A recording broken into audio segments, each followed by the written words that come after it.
Good morning, everybody, and welcome back to the Safe Haven Valley Workbench. As promised, as the last video I did a random pick, and that pick ended up being Ronnie's River Repair. So this is where we are starting. I've already kind of started going into this kit, but I want to just go ahead and jump on and make a quick video. This is Frank's MCM kit number 5 that I'll be doing. So let's jump right on into it. As always, he's included awesome instructions with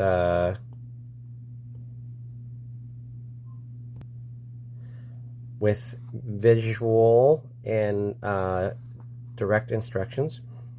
The first part is the bracing, then you get into the windows and stuff like that, and then you get on into every step along the way, as every kit does. There's a few things in here that I'm not dealing with right now. In the kit, he includes a piece of foam, which will be the under base, which in the instructions here allows you to carve. It's the base, the rock base. So this is like a rock foundation that you carve and paint and weather, and it goes underneath the structure, which is kind of cool. I've never done this, so this is the first time for me, and we're going to see how well it turns out, but I don't need that right now, so I'm going to leave it in the box. And in the box, you also get your tar paper roofing, your shingle cedar roofing, your doors and windows, and your acetate for the windows, and then all of the fine detail parts, which I do not add these until I put them on the layout. So I'm going to get this. Most of my structures are going to be built, or a lot of them that I can get built before I have a layout. So the finishing work will be the details, like the grass and the painted people and the other items like that are in here on all my kits. So I'm not doing that. The other thing is, on the other side of the kit, there are a lot of like, oops, bumped the camera. Sorry, guys. There is just the roof. You got 3 pieces of roof like that. You also got the stairs. Stairs are not my most favorite thing. And Frank very, very clearly states in here that the stairs will test your patience. And Frank, you are absolutely correct. In this scale, they do that indeed. So, but I'm going to do my best to give it another go. See how well they come out. So I'm setting these aside for now. I'm actually going to leave them in the box. And then you got the other pieces, which actually go to the upper and lower, the decking. And then you got the little walkway that's down on the floating dock. So those will go in here for now. And then over here, I also have the foundation base that it will sit on as well. That will go in here for now. And then I'm going to set this stuff aside. Oh, the other thing I am not going to focus on just yet, but is here, is the lumber. I have 2 pieces of lumber. So what I'm going to do is I'm going to go through this stage by stage. So the first stage for me is to get the bracing. The bracing is this up here that I separated. It's the 8x8 bracing. And then the 6x6s, which are right here. And I'll see if I can get you a size differential so you can see.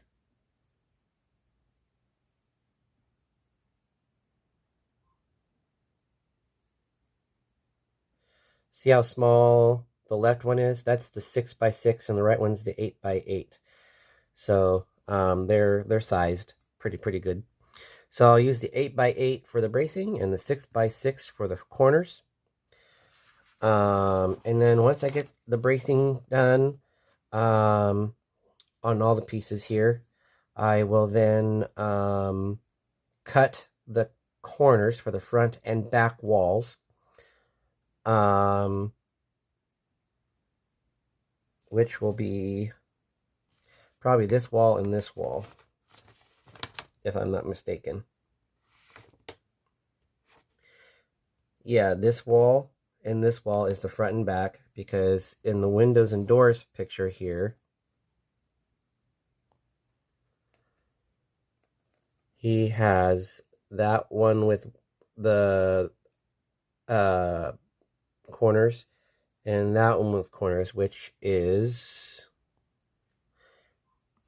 these two. This is just a substructure that goes on the other side, and this is the other part of the main structure. So once I get all that done, I'm working on the colors that I'm going to use for this, and it's along a river, so I'm really trying to figure it out and think about it. I'm not quite there yet, but I figured I can get this project going by getting the bracing done and getting the corner posts at least trimmed to size. At that point, I can glue on the bracing, and then the critical point is deciding the colors I want, because I have to do the corner posts and also the painting to the structures or staining, whichever I decide to do in order to make it all work. So that's what that is. Now, the rest of this lumber is for, and I'll show you, excuse me, getting over an allergy cold.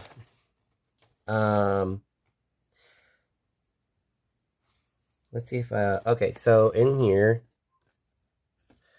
you have all you have trim work that goes on the upper deck here, on the fascia.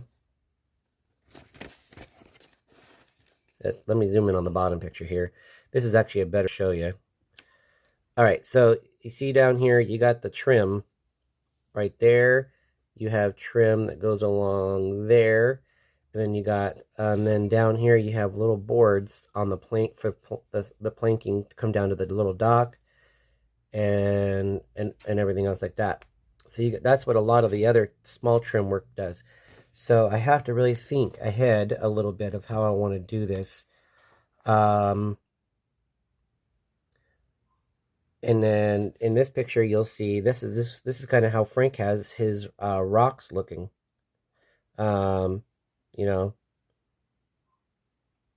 so we'll see how it all goes.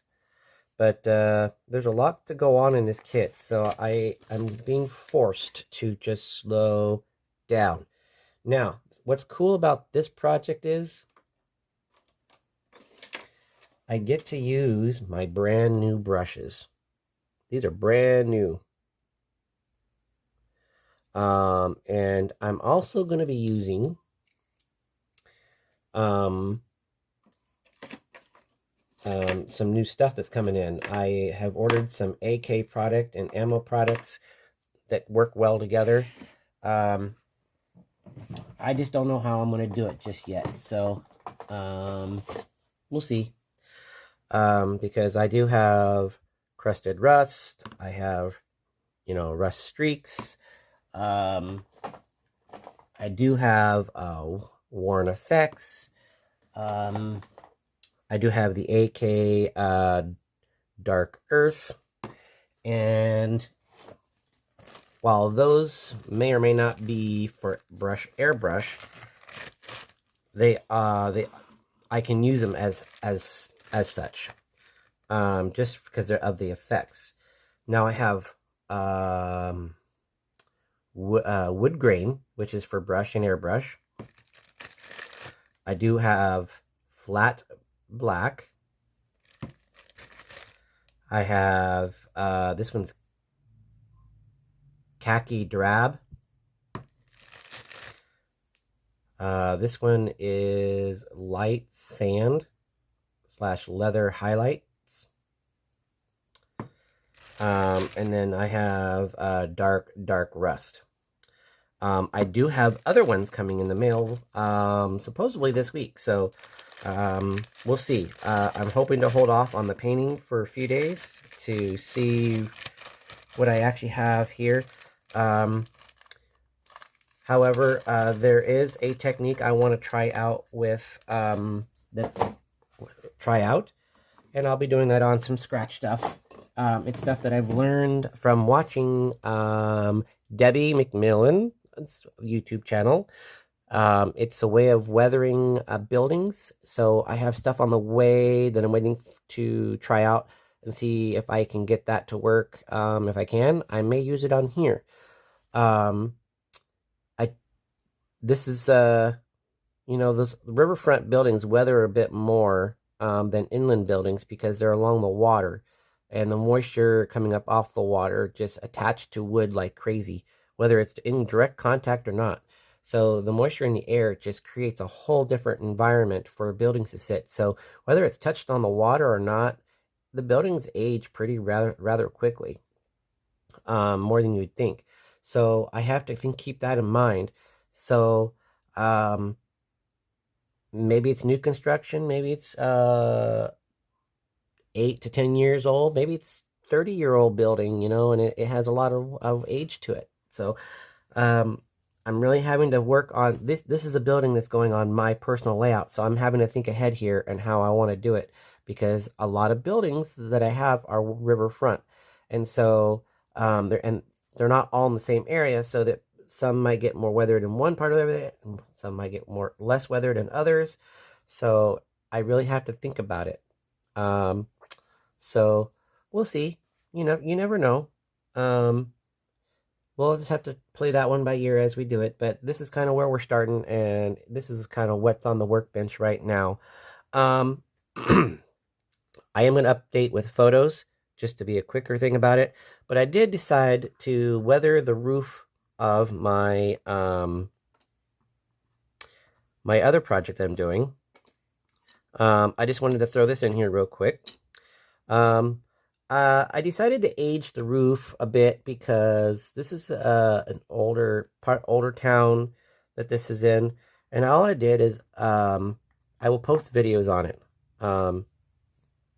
So this is my, as you know, this is what I'm doing. This is the Tim's Feed and Supply. I applied a little bit of rain gray dry brushing, a little bit.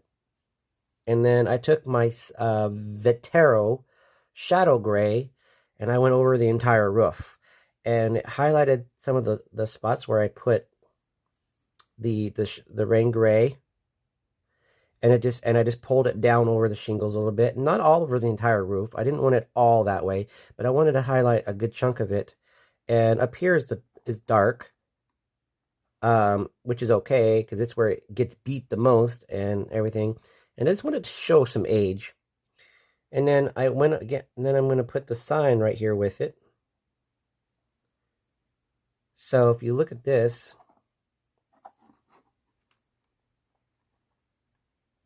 that looks pretty darn cool.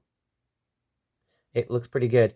And then what I lightly did is I added a gray tint to my walls and my windows. And I know you can't really see it very well. It might show through. But what I did essentially is I just took my paintbrush, loaded it up, dabbed it off a little bit, and then I went over the windows and doors with the shadow gray. That's what I did. I did a little bit of a shadow gray to give it a little bit of discolor, and then I went over the signs a little bit, and then I went over the building. And I will be putting a picture of this where it is now to where I started from, so you can see the before and you can see the after. That way you can kind of see for yourself of kind of what the difference is and how it turned out. Now, I didn't really go hog wild on the building with it. But I did enough to where you could see a subtle difference. So this is just turning out to be a creative build. And I'm just testing different ways out to see whatever, it's exactly what It's exactly what Jason Jensen said. You have to try a little bit of everything, and then from there you will find what works best for you. And when you find out what works best for you, that becomes your style. Usually that's how it works.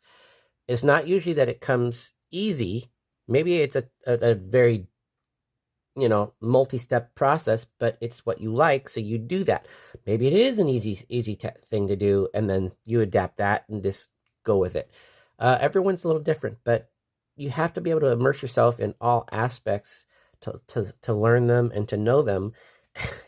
Maybe you like it, maybe you won't, but that's how you know what your style will be. Maybe you don't like the style of new.